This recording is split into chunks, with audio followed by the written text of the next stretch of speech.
Hello, and welcome to another edition of our discussion about patience or denial. I want to continue driving home the truth about denial and how it will train wreck your life. Denial is an insidiously passive state of mind that robs you of hope and love, without which faith is utterly ineffective. Denial robs us of our relationship with God, family, and friends. Denial causes passivity and inaction that robs us of our time, our finances, and everything else that makes life meaningful. Denial is a thief that keeps us from our purpose and destiny and in the dungeon of unreality and darkness. Denial of reality and Jesus Christ will destroy your dreams and ultimately kill you with hopelessness, depression, and despair. Denial, unless corrected, will cause you to take pathways that will lead to utter ruin and devastation in all arenas of life. Denial, by its very nature, is a lie because there is no truth at all in denial. Denial is one of the devil's favorite weapons against us. Remember, John 8:44 says that there is no truth in the devil. And John 10:10 tells us that the thief comes only to steal and to kill and destroy. I came that they or we, talking about us, might have life and might have it abundantly. Jesus came to bring life. Denial comes only to kill, steal, and destroy.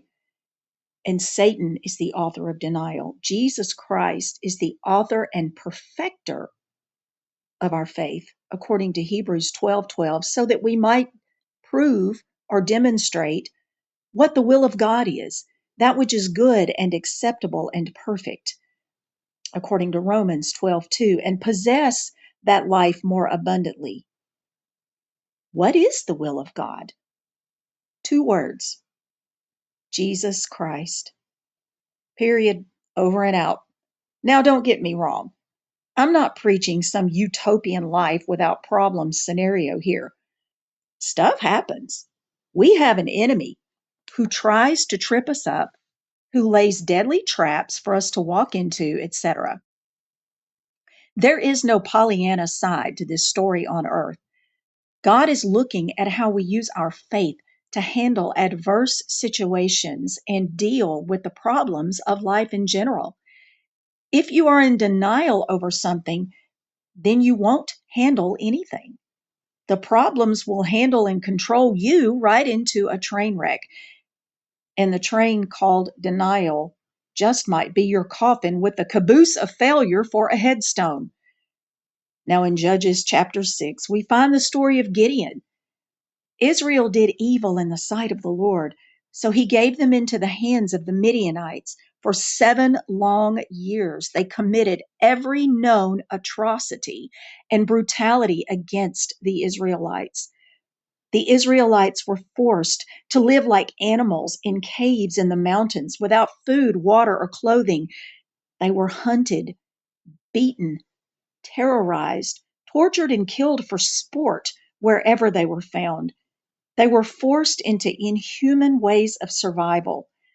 The Midianites would come at harvest time and literally devastate the whole land, so there was no food left for the Israelites.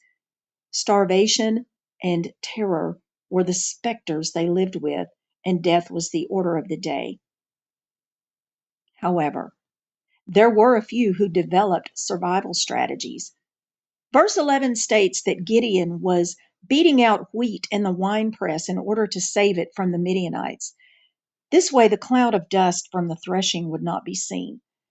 They even had a few animals, such as goats, hidden away. Beloved, hear me now. You can learn to become comfortable to a degree while serving your enemies. This is because you come to know what to expect from your enemy, and you devise ways of dealing with them in order to mitigate the brutal treatment. Denial is one of these survival strategies. However, your plan is not permanent. It never is, so you had better have a plan B, right? I hate to tell you, but plan B probably won't work either. About that time in verse 12, and the angel of the Lord appeared to him, or Gideon, and said to him, The Lord is with you, O valiant warrior. Needless to say, Gideon was stunned. He said, Who, me? The angel said, Yeah, I'm talking to you, farm boy. Immediately, Gideon starts to ask a million questions. Then he starts to calf rope and crawfish and make excuses all over the place. Things probably like, My family is the least, I'm the youngest, the Lord has abandoned us, and so on it goes. I am inadequate. I don't have the education. I don't have the ability or skills. I am not experienced. I am not worthy. What do I know of these things? I don't have the resources. And so on it goes.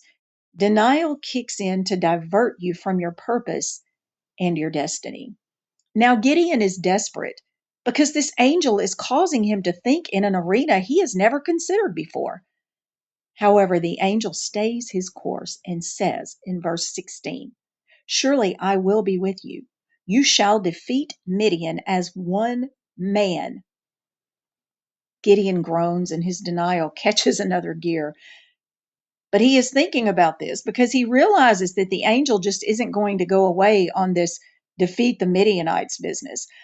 Romans 11:29 says, For the gifts and the calling of God are irrevocable. Meanwhile, the Lord tells Gideon to sacrifice a valuable bull, build a new altar to him, and tear down the old altar to false gods. And Gideon knows that this is really going to make the people mad at him. Well, it did. The people wanted to kill him. However, Gideon was no dummy. He was just in the process of learning a new way to think. He was beginning to see that he did not have to serve his enemies anymore, and that his venture with God might just work after all. He was acquiring hope. You can refer to Matthew 4, verse 17 here. Long story short, Gideon followed God's instructions to the letter on several things. Confidence builders, no doubt. God even puts up with the fleecing things. A last-ditch stand by a frightened farm boy before fully stepping over into his purpose and destiny in God. Gone forever was the chicken-stealing survival attitude of denial that had robbed him of his relationship with God and his covenant rights for so long. Beloved, it is time for judgment to begin at home. Time to examine ourselves, identify areas of denial, and move forward into God's purpose and His plan for our lives. May God richly bless you, and thank you for listening.